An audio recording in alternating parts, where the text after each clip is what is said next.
여러분 반갑습니다. 천만입니다. 어디 휴일 잘 보내고 계시죠?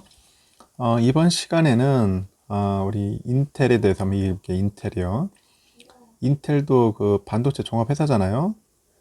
인텔이 곧 파운드리 세부 계획을 공개할 것 같아요. 그 파운드리 업계 왕자를 놓고 현재 경쟁하는 업체는 삼성과 TSMC죠. 그 막대한 그 반도체 일감이 향방을 두고 촉각을 곤두세우고 있어요.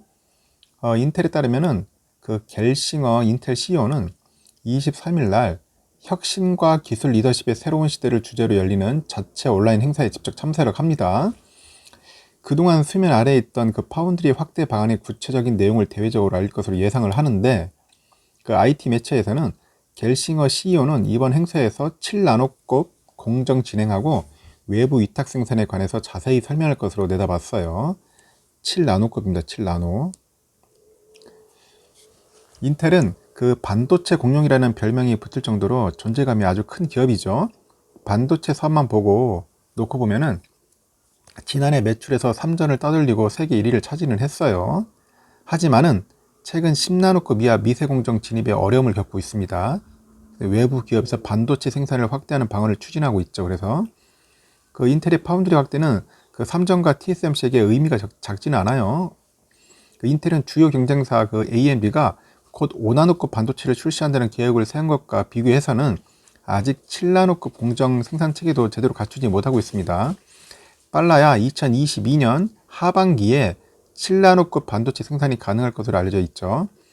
현재 그 세계 파운드리 기업 가운데는 인텔이 아직 만들지 못하는 7나노급 이하 반도체를 생산할 역량을 갖춘 곳은 오직 삼성과 TSMC뿐입니다. 시장에서 그 삼성과 TSMC가 인텔의 협력 기업으로 가장 유력하다는 의견이 나오는 이유죠. 그래서 그 TSMC는 세계 1위 파운드리 기업이잖아요. 그 파운드리 시장 절반 이상을 점유하고 있죠. 그 삼성은 아직 규모면에서는 좀 부족하지만 고성능 반도체 생산에 필수인 미세 공정 경쟁력은 TSMC하고 어깨를 나란히 하는 수준이죠. 장기적으로 봤을 때 TSMC를 따라잡아서 파운드리 1위를 하겠다는 목표를 세우기도 했습니다. 이런 상황에서 인텔의 반도체 일가 및 수주 여부는 향후 두 기업의 경쟁에 상당한 영향을 미칠 거예요. 그 인텔은 그 파운드리 대상 제품군과 규모를 아직 명확히 밝히진 않았고, 반도체 사업의 그 규모를 고려하면은 전체 반도체 가운데 일부만을 파운드리로 돌린다고 해도 막대한 일감이 발생할 수밖에 없습니다. 그래서 증권연구원에서는 인텔이 향후에 CPU의 20%를 외부에 위탁 생산한다고 가정할 때 그 규모가 대략 43억 달러입니다. 43억 달러. 이는 삼전의 그 파운드리 사업부 분기별 매출을 훨씬 뛰어넘는 수준이죠. 시장 그 조사업체에 따르면은 삼전의 파운드리 사업부는 2020년에 그 4분기 37억 1,500만 달러를 벌어들였습니다. 그 삼전과 TSMC 중 특정 기업이 인텔의 반도체 위탁 생산 물량을 독점할 가능성은 낮아 보이네요. 그 두 기업은 이미 글로벌 반도체 기업들을 고객사로 두고 있고요.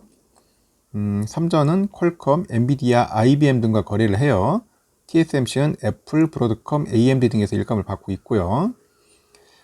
최근 세계적으로 반도체 공급이 부족해지면서 그 삼전과 TSMC의 파운드리 가동률도 높아진 것으로 알려져 있어요. 기존 고객사를 위해서 생산 능력을 확보하는 동시에 인텔의 물량을 모두 수주하기는 어려운 상황이죠. 결국은 인텔 물량을 모두 올빵한다는 것은 힘든 겁니다.